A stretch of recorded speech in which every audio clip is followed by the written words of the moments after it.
Hemshech Ayin Beis, Volume 1, from the beginning of Maimer 29, Pod V'Shalom Nafshi, of Shabbos Pasha V'Yesh, of Chav Kislev, 100 years ago, Tafrei Ayin Gimel.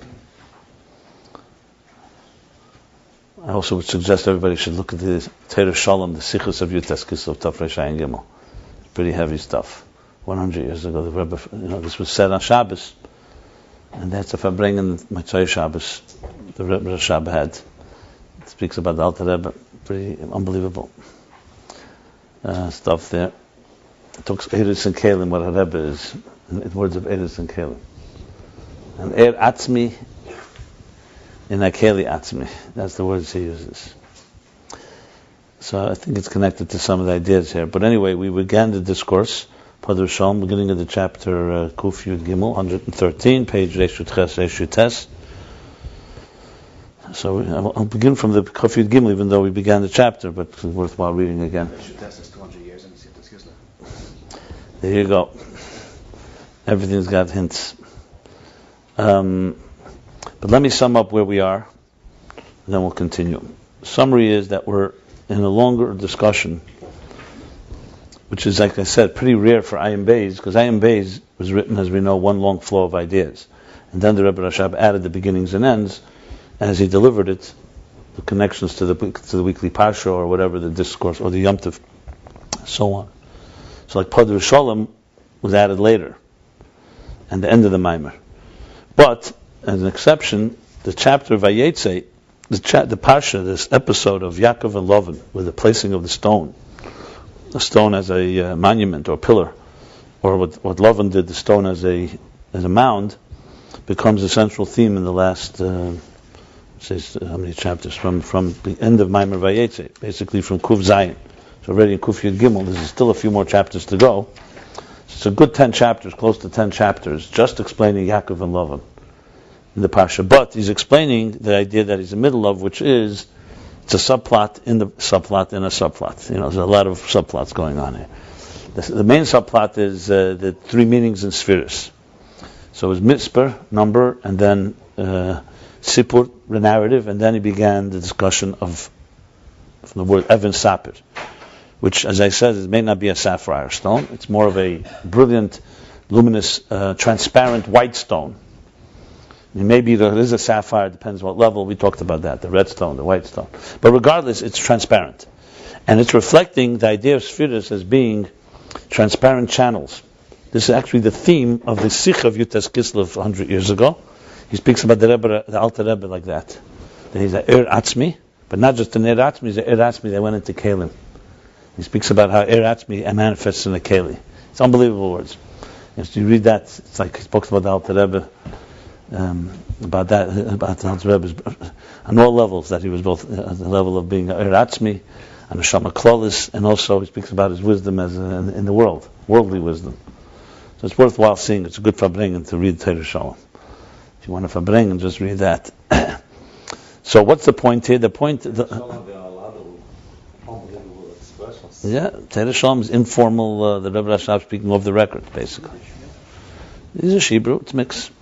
It's a mix. Yeah. Anyway, so bottom line. Why they didn't have it when you recommended it again? I recommend it all the time. You can change your whole perspective on everything. Because it's informal. It's the Rebbe speaking, the Rebbe Rashab speaking off the record, these ideas. So he speaks things that he doesn't say in a mimer. He'll give you that additional touch. So anyway, let me just explain. What is Eretz and Kalim? Let's speak a little simple English here, because from time to time we've got to ground it. You have to explain Eretz V'Kalim to a simple person, to each of us. What is Eretz V'Kalim? Did he finish the third narrative about Sipur? No, he's going to go back. Here, we finished that already? No, he's going to go back to it. Yeah, there's plenty more to go. No. Anyway, so the point of Eretz and Kalim, among all the other things that say the Shtalshus, Eretz and Kalim is really the Kabbalistic terminology, and cannot be confused with what we consider to be bottles and water or something, or other types of containers and liquids. Eretz and Kalim are simply an expression from Chassidus that's referring to, and Kabbalah, that refers to what is called in modern lingo form and function, or body and soul, or quantity or quality, or inner and outer. So it's really a way of describing anything that exists. you can always determine and define it in terms of Er and Keli. And I'll just give a few examples. The pages, the words on a page is the Kelim. The idea they convey is the Er. I speak words is the Kelim. The idea behind that is the Er. You embrace somebody is a Keli. The love behind it is an Er. I challenge anyone to show me something that doesn't have an Er and a Keli. Everything in existence has an Er and Keli. So the first way to dissect anything, any situation, is it the Kelim that we're dealing with or the Er? An example. Two people are not getting along with each other.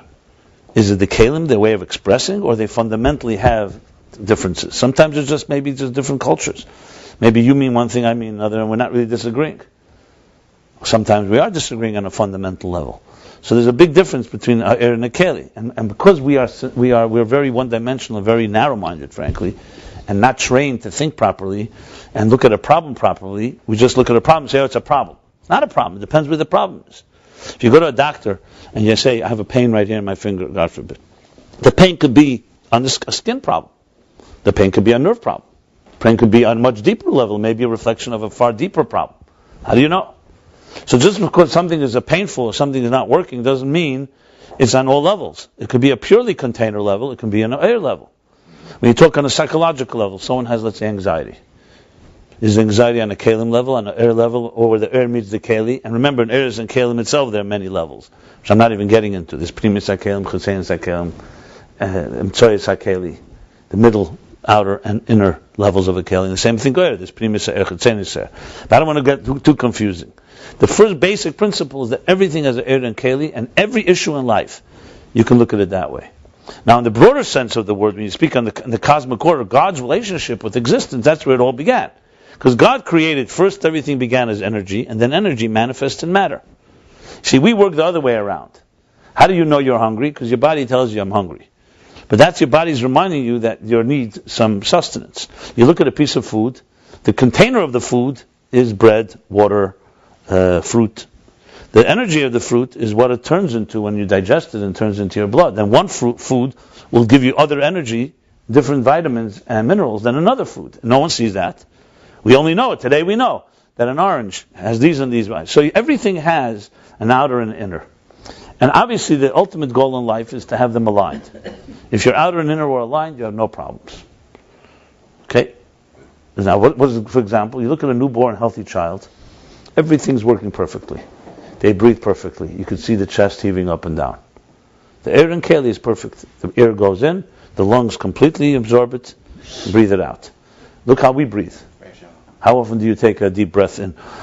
You do. It usually causes you to cough because we have toxins inside us. Our blood doesn't flow as smoothly. Everything about us, our eyesight, as we age, our kelim wear down. As they wear down, the energy doesn't flow the same way.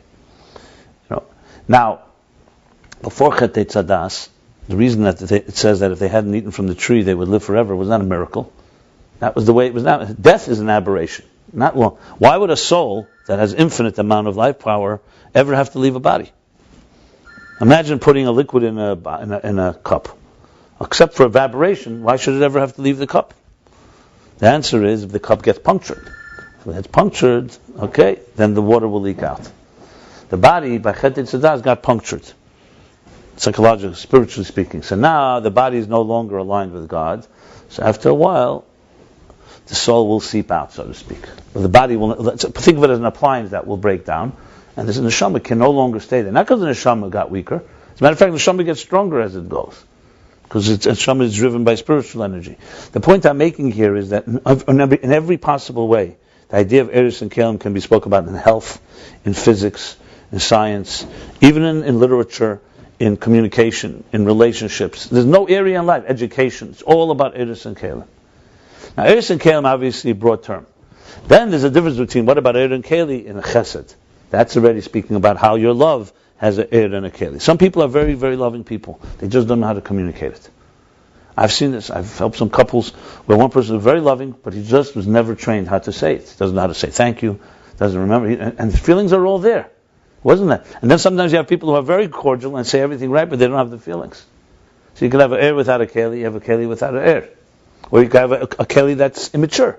It's not developed enough. Which is what happens when we say a person grows into an adult. Why can't children have relationships? Why doesn't children get married? Because they don't have yet the kelim for the eris of intimacy, basically. That's really what it comes down to. So everything can be defined in terms of maturity and so on. And then you go to each one. Then there's the Erin Keli of Chochmah, there's the Erin Keli of Bina, there's the Erin Keli of Das, Erin Keli of Chesed, Gvura, Tiferes. This is when it gets obviously, I'm talking now like almost the 101, starting with just what Erin Keli is. The next class would be what's Chesed, what's Gvura. Then the next level is what's the difference in Atzilus, Erin Keli of Chesed and Atzilus, and Erin Keli of Chesed and Bria, and what's the difference Chesed in Yitzirah. So you see there's a lot of levels here. But the basic principle begins first with knowing there's Erin Keli. They need to be aligned. Then there's the issue of, in Chesed, it's expressed through love. You can have, for example, your Chesed Erin Keli can be very well aligned, but your Erin Keli Gvura are messed up. And then it manifests in each world has its own so-called personality. So obviously Atzilus is the most aligned world, where Eris and Kelim Iyu v'chayu echad. He is one with his energies and one with his containers. Meaning there's a full alignment going on. It's an aligned structure. Just one second, let me just finish. So when we say the word Sphira, as we explained at length, means both Eir and Keli. So there's Sphiras and Eiros, there's Sphiras and Kelim, and it's ultimately a combination of both of them. But the big part of the discussion was, what does a Sphira do? Does it reveal the structure, or does it reveal even beyond the structure? And that's where it goes into the whole discussion of the different meanings in Sphiras, whether it's Mispar. In number, for example, the more focus is on the Kelim, on let's say how many letters are on the page. But if you ask somebody the content of the page, they won't tell you. I don't even know how many letters. I just can tell you the idea that's on the page. That's more of a eir, so to speak. Then there's Sphiras as they are more story. They tell a story. In a story, the focus is a little more on eir than on Keli. When I tell you a story, it's not so much the words I use, it's the message of the story. And then, of course, there's where we're up to now, Evan Sapir, which is the highest level, where the Keli is complete transparent channel for the Eris. It's like when you're reading a book, you don't even notice the words. You're so immersed in the idea, you don't even realize you're turning pages, for that matter. So all that is now in Evan Sapir, where we are now, he began Evan Sapir, to explain Evan Sapir, he went into the difference between Keiches and Levushim. So faculties and garments. So faculties are transparent, in a sense that they are attached and revealers of the soul. Our faculties, whether it's Chochmah, Bina, Chesed, and so on. Then you have Levushim, which already are garments that you put onto the garments, so to speak. Meaning that with garments you put onto the body and into your faculties. That's already Machshava, Dibur, Maisa, or actual physical garments, which are concealers. So in a healthy structure, we need garments too, because garments are already, for example, if the letters on the page are kelim, and the ideas are the eris, you know what garments are? Examples that the teacher, that I'm giving you right now, that go beyond what it says here. An example that's used is already an example coming from outside the eir and keli, but it's helping you understand through the keli, the eir. Some people, you just give them the keli and the eir, it's not enough. You need to go one step further. You need to give them an example, and sometimes an example from a completely foreign entity than what you're discussing, because they don't know what spirituality is yet. So you have to give an example from something they relate to. And as we said, levushim can take on the shape even of parsois, curtains. And curtains are disorganized letters, like a riddle, and metaphors, where the letters are not even in an organized way. But their also goal is to reveal. And then comes the parsas, which will begin to become real concealers. The difference between the parsa before Atzilus, the first interpretation, how Lovin is higher than Atzilus, and the parsa there, the curtain is to bring the bli gvul of Keser into the gvul of Atzilus. And then there's the parsa after Atzilus. That already is a concealer that actually begins creating an independent entity that it can feel that it's on its own. And Lovin's intention is to put as many garments as possible so there should be no flow. Basically disconnecting the student from the teacher. It's my domain, I don't want you to be here. Essentially, it's no bittul, not wanting to have anything that's divine. It would be a person, let's say, I'm trying to read your story from the book, and this person is trying to make sure you don't get the message. So he'll make sure to put all kinds of blocks and all kinds of distortions to stop the flow from happening. So blocking any type of awakening, or any type of iseirus, any type of feeling, like he said, blocking the ability to do tshuva even. And Lovin is the main enemy against Baalei Tshuva. That's what he said. Distractions are like masach. Yeah, but that's already the additional. And so to speak, the battle between Yaakov and Lavan is Yaakov wants to have a flow and wants to bring levels of energy that are coming not only from the Gvul, he wants you to reveal even the deepest levels of the Gvul. But he also does it through channeling it. That's the point of Nekuda Malchus. So he takes Malchus, which is just a point, like the moon, as it begins, develops it into a matzeva, the stone into a marker, into a pillar, and then that pillar becomes Yeh Lebeis Elokim, will be something that will reveal the Bli Gvul, which we're going to be discussing. And Lavan is interested in stopping that flow. So really, we're talking about is, as I've said many times, almost like 4 steps when you go from the bottom up. We start in a concealed world, in a world that's dominated by Lavan. We don't see too much. We live in an agnostic universe, and very easy to deny there's anything more than what's here and now. Instant gratification. I'm starting very basic. But there's a sense in every person there's more. I'm not going to get into how we get there or not, but let's, for argument's sake, you climb the ladder and you realize there's something inside these garments here. This isn't just, the material world is just a surface level. And you realize, okay, these are very thick veils, and you try to pierce the doors of perception, and you go and realize there's something behind. This is basically climbing from Asiya to Yitzira to Bria, and then you realize not only there's something behind, but what's behind the door is even more important than what's on this side. What we see is just pure surface. It's literally the tip of the iceberg. Not even that. So then you move your way forward, you work your way inward, so to speak, and you continue to pierce the layers. This is Mamat Lamaila. So that's the way we work. You come to realize that there's not only Levushim, there's also Kalim.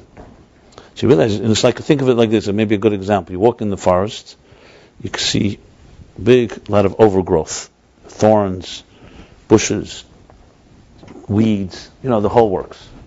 You start clearing away, and you see a stone there. You look at the stone, it's covered with moss. You start clearing off the moss, and you see there's letters. 1 second, there's letters. Now you start clearing even more, and you see there's words. And there's a message for you. It's a perfect example of a person going from darkness to... So what you got? The Levushim closed the whole thing off. You didn't even know there was anything there. Then you finally saw letters, Kalim. Then the Kalim tell you there's a story, there's words, and the words tell you there's a message. So then there's the words, and the words tell you a message. Now what's the message they tell you? They can just tell you a simple message that there's a God in this world, or that you have a soul, or there's a higher purpose. So it says, first they tell you there's a message. That's like the Mekuda of Malchus. The first thing that tells you there's more. What's more? First it tells you there's more Gvul. There's not only, what you're seeing is not just Malchus, there's also Yesod, there's Hoid, Netzach, Teferes, Gvura, Chesed, all the way Chachma Bina. Okay, does that stop? No. Then the story, we said Sipur, tells you that there is a source for that. There's unconscious. There's Bli Gvul. And the Bli Gvul, of course, tells you many more things.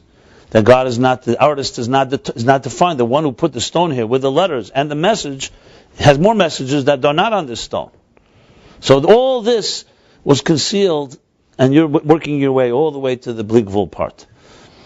And then you come to realize that the whole thing, the whole existence, is just really a transparent channel to reveal to you, first of all, the powers of Gvul of Elikus, and then the powers of Bli Gvul, and even beyond. That's just an example of like Levushim, Kalim, Eris, and then an Eris itself as it climbs upward. What we're discussing now is Yaakov basically first taking the stone, a raw stone. Well, actually, it was several stones that were arguing, and they finally become one. So that's like the world of Pirid. Many different stones. He didn't talk so much about that yet. We will talk about it. Then he turned the stones into one. They turned into one. Then that one stone he rested on, and then afterwards he made it into a matzeva, a pillar. So that signifies that Malchus is starting to be lifted up from its fallen state, which is its darker state, lack of awareness and so on, that we discussed, like Golus. And then that pillar will in turn become ultimately an Even Sapir, illuminating stone, not just a pillar. That pillar will become a stone that will be part of the Beis Hamikdash, and will reveal Bli Gvul. That's in a certain way of explaining where we're at right now. And now he's moving from not just Hakamas HaMalchus, not just the beginning of taking Malchus to the next level, But you'll see how Malchus connects with the higher spheres. So if you really talk about it, the spheres and all these things that are discussed here is really like, if you think about it, it's like cryptic code language. Someone reads this, they won't necessarily come to what I just said. But this is a model. This is a formula of how to grow. Simple as that. And you have to know that every second. The Rebbe Rashab did not spend even 5 minutes, let alone how many thousands of hours he must have spent writing this. He wrote every word here to talk about esoteric elements. He's giving us a blueprint of how to grow. And he's writing it for people like us. He wasn't just writing it for the biggest chassidim. We learn it. But it's written in a language that unless you're told, this is your story, your life, it becomes, cryptic, it becomes a purish, maybe an explanation of the pasuk. It's a beautiful explanation, but it all comes down to the relevance to our personal lives. So that's why from time to time we have to just ground things into what does it mean and how do you turn it into a model. And it's quite clear actually when you think about it. So the word sphere, we use sphere so much that it's almost meaningless, like any word. What does sphere mean? But when you start thinking sphere, one second, sphere is illuminating, sphere is a story. Sphere is a number. It takes on a different meaning. It's not just some sphere. Ask most people, what are spheres? Right away, you either go into that like automatic pilot mode. Spheres, those are the chesed, the chachma, bina, das, chesed, winners, people know by heart the 10 spheres. Or what some people call building blocks, DNA. They're all correct. But we're talking about what does it mean to use spheres? You know what spheres are? 10 levels in your life. 10 faculties right now working in yourself, right now, 24/7, these 10 spheres are at work in you. Whether you're aware of it or not is another story. Because the spheres can be buried, like you look in Tanya, he says the Yud sphere is in Perek Vav. Read Perek Vav, the Haggadah, now after this class. You'll see how powerful it is. He writes there how the spheres go into klippas. So he says, even in the deepest klippa, you have the 10 spheres that are in it, are the 10 spheres of Yitzira, and there they're the 10 spheres of Bria, and there the 10 spheres of Atzilus, and it's all concealed in the klippa. So right now, when you're touching something, you don't even know. All you're doing is touching the surface. But think of it like I gave the example with the forest and the moss and the stone. In anything you do, there's all these spheres and all the worlds. They're all there right there in front of you, ready for you to release them. All the way to Ak and Lifnei Tzimtzum. All the way. Everything is right there, every second, in everything you do. And that's why the move you make is not just, you ask me what it means to put on tefillin once. You know what it means? It means to connect everything from this lowest of worlds all the way to Atzmus. I think that's a pretty big achievement. How many people do that, in their lifetime, let alone in a second? You do a mitzvah, you're basically like you're closing a circuit. It's like electricity flow. It goes all the way from top to bottom. What is it called when you switch on the switch? You open the circuit. Does it close the circuit? It's like, what is a switch? A switch closes a circuit and then allows the flow to continue. So it ripples through all of existence. Now, we may not see it, but that's why you have all these stories of tzaddikim. They looked at someone who brought an esrog, and they saw how much passion he had, and the Baal Shem Tov would start dancing. That one little act, he realized what it was doing. Because you see the whole flow of energy. So it's not just like a miraculous story. It's the story of energy, as opposed to... Sphere is on oil also? Yeah. They're more subtle in oil. He spoke at length about this, but there's spheres in oil also. Anyway, I still want to say one or two more things, but no. Now I'm ready to go ahead. Huh? That's why we started the whole discussion with Sapir, Sipur, and because of the Eiris. Of course, yeah. Everybody might know this, but I just want to be sure. The auras of one level are kalim of higher levels. Well, I didn't say that. Why do you have to say that? No, you didn't say that. In fact, I thought that was something that was the case. Because it seems like that to me. There's an aspect of that's correct, and an aspect that's not correct. You're getting now into understanding the deeper meaning of Eir and Keli. But I said, for example, here, the letters on this page are Kelim. The Eirs are the ideas. So here it wouldn't work. How would you make the letters into Eirs? Because the ideas you're talking about are Kelim versus essential motivating separate. Okay, if you want to go that, then that's fine. But then remember this. Says something like this. But how does that change anything? I just wanted to, for my understanding. See, you're going back to being academic. You tell me the relevance of that in our lives. Well, by knowing what you just said, I know exactly what you're talking about. He's saying essentially that even the Eiris on this page, you go to a deeper person, and he'll see that as also as Kalim. Fine. And how does that help? deeper level. So how does that help us? Because if you refine the path more and more and more, Okay. It's a jump off. Like first when you gave the mushroom. I got it. Good. I very good. No problem. So then I totally accept what you're saying. That's correct. But you have to remember, it does the plot thickens, because there comes a point that you need. That the question is, what gives kalim any substance? At some point, do kalim and air meet that the kalim becomes the air? That's the question. The answer is no and yes. In other words, all the way when you root it all the way up, yes, it's true. Relatively speaking, for one person the words here is air, for another person these words are kalim. Or in other words, the ideas here are eris, and in other words is kalim. But when you go all the way up, there is a place that kalim and eris are two different paths, even in the most subtle form. In other words, let's put it this way: if you go in atzmus, it'll be the power to conceal, the power to reveal, or maybe the power to express in shape, and the power to express in shapelessness. Instead, there's a lot of, one is maybe, for example, Ayr has the power that expresses you the message, the spirit of the messenger, of the teacher. And Kalim gives you the purpose of the message, of the messenger, the source. So you need both. So my point is, it's correct what you're saying. There is that element, but for all practical purposes, when you say keli of chesed and er of chesed, you're not saying that the keli of chesed becomes an er on a different level. You could say that the eris of bria are like kalim for atzilus. In that sense, you could say it, but it's not so simple, because sometimes it says the kalim of bria come from the kalim of atzilus, not from the er. The Tanya said something. If you want to go to all Chassidus, you're going to find many of different contradictions that you're going to have to reconcile. You're just mentioning the ones you know. I'll mention another 5. So, and I'm saying, if you want to reconcile... It's a relative concept. You say it's relevant until it reaches the absolute beginning. It's relative and not relative. That's what I'm trying to say. Basically, it's different forms. Because bottom line is, for example, I'll give you an example where it's not relative. In the Beis HaMikdash, you could have all the intentions in the world. If you don't do the act, you don't have the kelim. It doesn't matter what level you're on. You have to have the physical keli.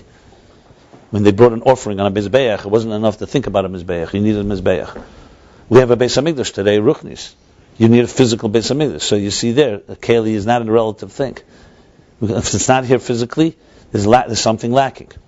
That's why I'm resisting just making this. But on the other hand, there is something to say that kelim of a lower level, the iris of a lower level, are kelim on a higher. I'm just distinguishing. There's two. You see what I'm trying to say? Yeah, exactly. You're saying in other words, it's different function, like you said, full unbelievable. Yeah, but there is an element of that, because when you climb higher, a keli is ultimately a form of energy as well, but it's a containing form of energy. In other words, let's put it this way. Like, remember we talked about the igulim, that all the igulim are connected to the first igul? All the kelim are connected to the higher kelim. Then there's an element how a keli is more oyer. You're really breaking down keli. What you're talking about is more the oyer in the keli. What I'm talking about is more the keli in the keli. If you know what I'm trying to say. There's two different aspects to it. Okay, I wanted to... This whole discussion started over here, and it says Lahavin Zet Sarach Lavin Tchila Ma'u Shem Svira. What? That's where he started. The question he said.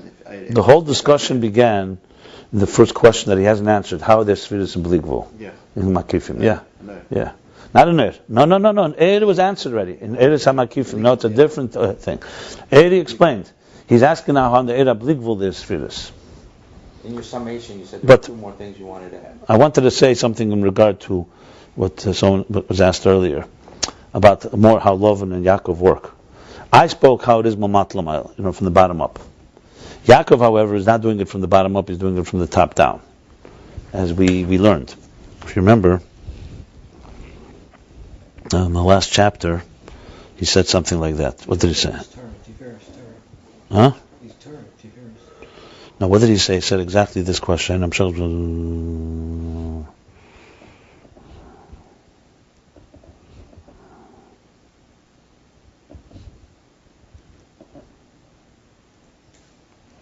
you remember this part that he said it's mamat l'mayla or mayla l'mata?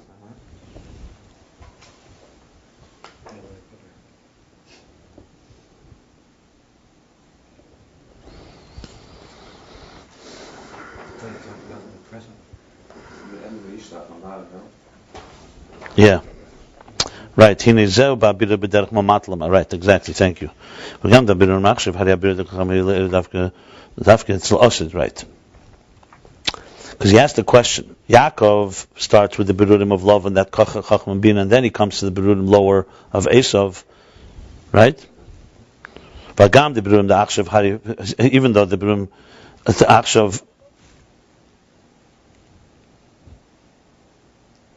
begin lower, and L'asad love will be the higher ones. He says, "Hinezeu ba'abira b'derech matlamel." Aval gab Yaakov she'abira b'derech ma'il matay tchila abira d'kachab.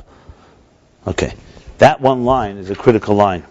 That answers your question. Somewhat. Not answers. I mean, so here's the story. This is very, very important in general. I want to connect everything I just said now to Chumash, to the story in Torah. The Mittler Rebbe says something really powerful in Torah's Chaim, several places in the Sefer Bereshis. If you look at Torah, there's one key difference between the first Sefer and the other four. The most obvious is the time period. The first Sefer Bereshis covers almost 2,000 years. Till the time Yaakov and his children pass away, and then starts Golus Mitzrayim, which is approximately the year 2000. Avraham Avinu was born 1948. It's a little more than 2100 probably. Okay, 2100 years, the first Sefer. The next four Sfarim cover 40 years. I'm not talking about the Golus itself. The Golus is 210 years, which is also relatively 210 compared to 2100. But from Yetzias Mitzrayim, which is Pasha Boy, Shmois Ve'era is the Golus Mitzrayim. Okay, fine. So let's say that's 210 years. Boy, which is also 2 chapters, the whole Golus. But after Boy, middle of Boy, when they leave Mitzrayim, till the end of Vazei Sabracha, that we read on Simchas Torah, is 40 years. So that's a pretty interesting disproportion here, right? So the Mittler Rebbe just asks this question and answers it with a very fascinating way, and it's only understood up Chassidus, of course, because it's not 210 years. That wasn't Vaychi, but it's from 80, from when Moshe was born. Okay, so even less. Okay, right, so even better, right? So 80 years old, which would be so it's 80 years. 80 years, yeah. Yeah, I mean, you could say the first few psukim maybe. You don't really have in Torah that they're coming down the names of them. No, but I'm talking about the beginning when he plots to this till Moshe is born. There's a lot of years right there. It's around 80 also because it's 210. Why are you saying no? No. They came down until Moshe is born is 130 years. No, but Yecheved, she was. I'm not talking about the first pasuk. Then it says that Pari said, "Let's enslave them." Yeah. From that enslavement till Moshe is born is 130 years. That's what I'm telling you. So 130 years is covered in just a few verses, basically. Maybe. Okay, fine. That's more being technical. But the point of the being is that most of the time, so the Mittler Rebbe says something. It's brilliant. It's so when you hear it, it's like it makes total sense. He says the main Torah begins obviously with Yetzias Mitzrayim and Matan Torah, because that's when we become a nation. And actually that's when we get the mandate of what to do with our lives. Build a Mishkan, Shchanti B'Seim, our mission, so to speak. However, nobody comes unarmed. You have to come in with all the power. So Bereshis, Sefer Bereshis, is as its name implies, Bereshis. It's a Genesis. He calls it Sefer HaYashar, the Gemara calls it. The story of Avram, Yitzchak, Yankov. They're the ones, they are like the ancestors that gave us the power to do the Aveda that begins after Yetzias Mitzrayim. So the Bereshis only talks about the powers that we need to get. It's not here to tell us what happened all those 2,000 years. It's not relevant to our lives. Though much happened. What's only told to us are like he puts it like this, it's like the blueprint for the other 4 books. It's like the chinuch. So it's like going to school. So Avram is chesed, and Yitzchak is gvura, and Yaakov is teferes. It's laying out all the powers that we will have. That's why Maisa Av is similar banim. Which of course explains another fundamental question. Why was the Torah not given to Adam and Chava in a formal way? Even though we know they kept the Torah before it was fulfilled and all that. Why not just give? We read the Rashi says, Bereshis b'shvil Yisrael b'shvil HaTorah. God created the world for the Torah. Why does He wait 200 years till that happens? 26 generations. The general answer for it is because it was like this. It's like why are we not bar mitzvah when we're born? We don't become mitzvah v'esa. You don't become committed, obligated until you're mature enough. You need first chinuch. You're trained. So by the time you're ready, it's like training before you go to war. Then the war begins. Where does the war begin? In the book of Shmos. That's where the life really begins. And before that is like a state of chinuch. Basically, even halachically, Rabbi Yosef Engel and others right, when they talk about what's the category of the Ovis before Matan Torah, many of them say it's like the category of a cotton before Bar Mitzvah. We're talking about obligation-wise. We're not talking about the spiritual status. Obviously, Avram, Yitzchak, Yaakov were a high level, but that was their souls were on a high level. We're talking about their category. Some could even call them categorically. They could even be considered b'nei Noach, because that's why the Jews had to go through a mikveh through Gerus. All the laws of conversion is Matan Torah. But what's the point? Cotton should go neidel dummy because Matan Torah is essentially a new status. So there's discussions on Nigla, and the Rebbe brings about it. What mitzvahs they were obligated to do. But spiritually speaking, their role was primarily laying the ground. It's almost like the pioneers that paved the way. Like when Yaakov says, why did they have to go down to Mitzrayim and all these things? It was like giving the koyach. So with that, you really understand a few words that he said here before Naim Beis. If you remember, he said Yaakov began the Hamshach of Matan Torah. Look at the end of Vayetze. Remember? He says Yisrei, Moshe finished it. But that's also, if you learn Bas Lagani, what's the story of Bas Lagani? When we learn Bas Lagani, 7 generations. Avram brought the Shekhinah down to the 6th heaven. After 7 generations, after the Chet Tzadas, this is essentially the story of before Matan Torah. The Chet Tzadas, as I mentioned, pierced the Kalim. It created a split. So it says the Shekhinah, which was down below. We learned this before, how in the beginning of creation, it was all connected. Everything was united. Then, the first sin left the Shekhinah, so there was like it's called the dissonance began. The birth of dissonance. Okay? Then comes generation 2, up. Until the day before Avram, it says all the way it's the farthest distance. Then Avram brings it down 1, Yitzchak, Yaakov, 7 generations, Moshe, the Kiyah La'aretz, V'shachanti B'seicham. The way it was, B'tchila. K'ika Shechina B'tachteina Moshe. So what's the role of the Ovis till Moshe? Is giving us the Koyach, Ruchnius, because they didn't bring it down to earth. Only Mitzvah Milah was a physical mitzvah. So they were spiritual. Basically, think of the Ovis and the work in Sefer Bereshis as being the pregnancy and the chinuch of the child, of Klal Yisrael. The pregnancy we learn Kol HaTorah Kula. The Ovis did Kol HaTorah Kula. But it's not, you can't say how we learn Torah, the whole Torah in your mother's womb is, you don't have to make Birchas HaTorah in it, and it's not in the category of Mitzvahs Limud HaTorah. Because it's more Masbiyan, I say. It's more the empowering. So everything the Ovis did, the Ramban writes, Ma'aseh Ovis Simul, everything they did was in order to pave the way.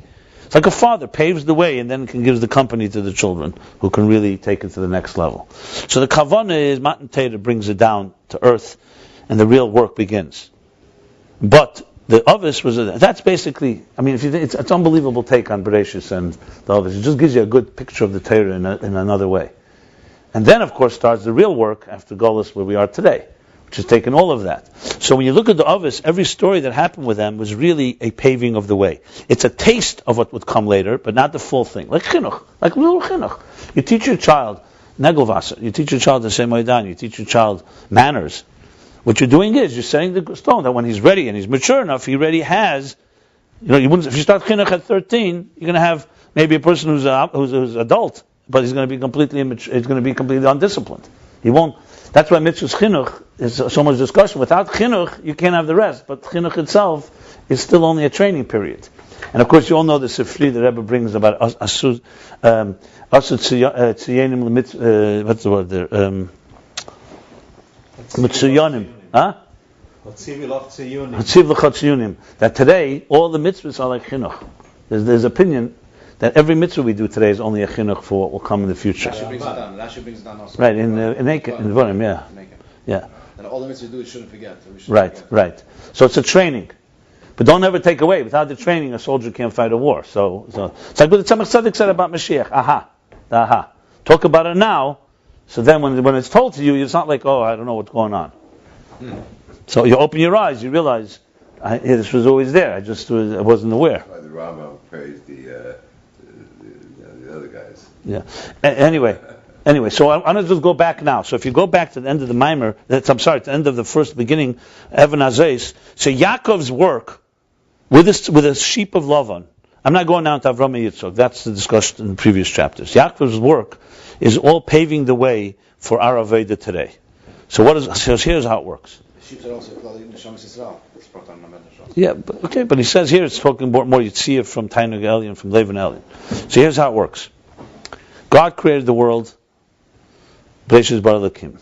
He did it with a whole elaborate method, because as we discussed many times, not that he needed it, for it to be a structured existence, for it to be an existence that we can understand God's process, and we can emulate it, and reconnect and retrace the steps.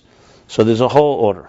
And even it's hinted in the Psukim. Beis Bar Elokim, Shemaim V'Sa'aretz, Elokim is the Tzimtzum, then Vahi is like the Kav, you have Toyu, everything is there. The world covered in darkness. Then begins that's the way God put into motion existence the first time.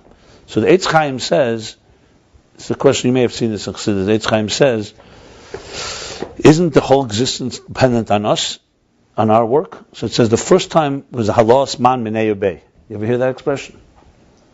Halos man means the effort from below. But how did that happen before creation? There was no one below. In other words, who awakened? We say every Rosh Hashanah we have to awaken God's desire to want creation. Who awakened it the first time? So it says he awakened it within himself.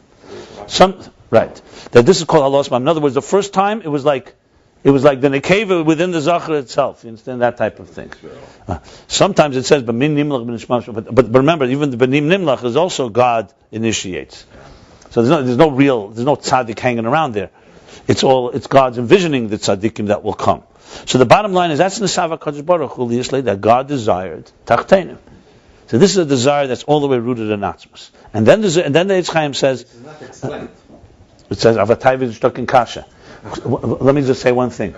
What you just said is the classic, not to suggest you're this way, the classic arrogant statement of a yesh. Like you're assuming explanation is necessary, so it's not explained. He created explanation. The one who created explanation doesn't need an explanation. You understand? Explanation itself is a creation.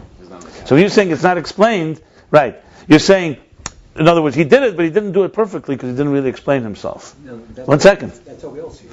No, I'm not saying this to criticism. I'm just saying I wanted to point out a good example how our language is wrong. We don't think the straight way. We have to think the other way around. Who said explanation is needed?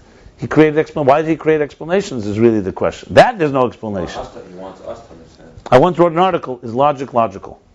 Who decided, someone has to make logic logical. Just because we're the yes thinks we are it. So you think if it's logical, then it makes sense to me. If it's not for me. Who decided that logic is logical? That's where, that's. So there are more paradoxes in the Ruchnis now. Well, there's no paradox at the end of the day. There's no real paradox there. When we're at peace with that, we're fine. Listen, that's why we're married, and marriage and the real life teaches you that paradoxes are normal. Ultimately, in Chassidus, You don't know about that yet. There's no. I still like the words. The words sound good, right? You like Velvet Green said, I like to hang around the paratroopers, right? You know that one? You never heard that one? And he spoke for the Kinnis HaShluchim? Oh, brilliant. He says, I'm not a shliach, but there's the story with the paratrooper. The guy trains to be a paratrooper, so he goes up there, and they're jumping, and he's looking. You observe, and see how first you load, and how you do it, the method. Finally comes his turn after a month of training, and he's all proud, he's going, he's walking, gives one look down, oh no, I'm not jumping. It's pretty scary. Okay, we understand this. There's also, your type also comes around another month. Fine, another month of training. Okay, this time he's really ready. He goes, no, he's not jumping. I'm done with this, making this long story short. So the commander says, listen, Yankel, this isn't for you. You should go down to earth and find yourself another position in the military. There's plenty of administrative positions. This, you need to have a tough heart here. You need to be tough. So he says, no, I want to be here. He says, why? He says, because I'm never going to jump, but I like hanging around people who jump. So Velvet Green says he's never going to be a shliach, but he likes to be around them. Didn't mean you, but that's it. So the point, I want to just say, so what he says before about Yaakov and Lavan goes like this. So the first time God did it all, He created the Tzimtzum and the Kav, and the Ak, Kudim, Nekudim, Vrudim, Tayu, Tikkun, everything is set in motion by the divine code. Okay, let's put it this way. The source code. Coming all the way from the root, from the source. But then he says, Achla is after the beginning of the halos maminei bay. Atole, amilsa tole. What's the lashon there? Amilsa, the thing is tole now in you. That's the Zohar. Istaku baraisa bara alma. God looked into the Torah and created the world. Then He gave us the Torah and says, Yisrael, istaku b'Torah baraisa v'kayim alma. And we look in the Torah and we sustain the world. So yes, there's always going to be a minimal amount of energy that's going to sustain existence, which is the question that's asked that we learned earlier too. Rosh Hashanah, what happens if we don't do our Aveda? Will the world stop being? So it says no, but it will be like a sleep. It will have the minimal energy. It will be like, think of the minimal code entering existence just to keep it alive. Right. Like we're asleep. What we So we don't feel exactly what it is. That's what it says. That's what it is now. But remember, you have to take accumulatively all the Aveda that's been for thousands of years. So it's already not asleep for that reason. There were enough people. Even if you but you can't depend on them because you got to do your work. So bottom line, when the Rebbe says, for example, the Geula is here, it could be here. But if you're asleep, let's say the Geula comes. The Geula is right now, this morning, 10 a.m. is announced. But you're asleep. And your wife forgot to wake you up. And everybody goes to you wake up and there's no one around except Caribbeans. Or whatever. What are you going to do? You're going to ask around. What happened? They say, I don't know, but everybody left. I'm just giving you an example. Now let's think of it spiritually. Let's say you're awake physically, but you're spiritually asleep. Which frankly is much more likely than physically being. Physically you could be up, but you could be spiritually asleep. The Rebbe said that. The Rebbe wrote to Zalman Garari. Some people sleep with their eyes closed at my Farbrengens, and most with their eyys open. The Rebbe said everyone's wrong. I understand. Listen, you're not off the hook until you're one of those Jews that doesn't go out and climb up on the Empire State Building or the Brooklyn Bridge and announce that the time is now, doctor, you're asleep. Okay? Okay. So the point, but that's what it is. I mean, let's not kid ourselves. You Yitzchak tomorrow. So we learn in Tanya that the Eibush is Mahava, Machayim every second. Right now, this table, you and I are being renewed from Aznu. We all know we don't feel it. We all know that we're confident that we're going to be in a second from now existent too, even if God chooses not to will it. But we understand it. You learn Chassidus, it makes a lot more sense that the energy is being renewed. But we don't feel it. But we're told that's how it is. And the more you learn it, the more it becomes something that at least cognitively you can relate to. But the fact that you can cry, at least to know I don't feel it, is also a pretty good madreg. Because most people doesn't bother them. The whole thing is just a theory, at best. They don't know. Right. So the point is that we have to be aware at least of this thing. So of course, if you don't see the minimal chayas that's giving life to existence, you're going to see the geula. You know. That's how. Now I'm not saying this to depress ourselves. It's on the contrary. Have the cure is knowing the problem. The problem is that we're not awake, and that's it. Let's not kid ourselves. Don't call yourself awake. You're not awake. We hear that we're not awake at least. Now the question is, how do you wake yourself up? That's why, and not that I challenge, but anytime someone tells me it's just going to happen, to me it disturbs me greatly because it means you think you're awake. You decide you're awake, and the only problem is someone else. Maybe you got to tell yourself you're not so awake as you think you are. You're not so aware and conscious as just because we heard the Rebbe speak. So what? I heard the Rebbe speak. It doesn't mean that suddenly I believe the Rebbe, but it's not like I suddenly see the chayes everywhere. The Rebbe Rashab in Teres Shalom, by the way, they were by Farbrengen, and he's talking about this idea of seeing a lakus. And he was so clearly the Rebbe was such besedrus. He said, "Bring me a plate, and I'll show you the Dvar Hashem in it." Yeah, the Rebbe Rashab said that. So they brought him a plate. And a second before, he said, no, he's not going to do it. He says, because right. Exactly how I felt. And so I wonder, why didn't he do it? First of all, what was the consideration? Then he said, he's afraid you're going to be megashemit. That's what he said. Megashim what? The experience. In other words, you won't really get it. You'll think it's some magic trick or something. Like, you'll see like, whatever. You have to be. It's not like he could show it to you. Either you're ready or you're not. That's the point. You can't force someone to see Elikus. I could force you to see behind what's behind the closed door, but I can't Elikus. I assume that's what he meant. So my question is, what's the Havamina? Why did he think that it could be possible? So either it was because the Rebbe had Rachmanis and he felt, maybe he can lift everybody to that level. And then he gave a look at everyone and saw that maybe it's not so simple. The problem is not the plate. I can't Elikus in you. Then I could be. That's That's the part. The plate is fine. I can reveal it in the plate, but then maybe he opened his eyes and said, I would be able. It's like Yonah. He was afraid to embarrass it because he can arouse it in the plate, but maybe he can't arouse it in his chassidim. exactly. So it's like Yonah running away from it. No, that's a very, I think that's the reason, because the plate has no b'chira. You guys have b'chira. The plate is just a plate.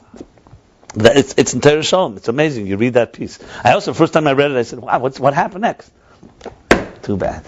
Okay. But then I realized that the fact that that's printed and that too tells you something. That you got to do what you got to do.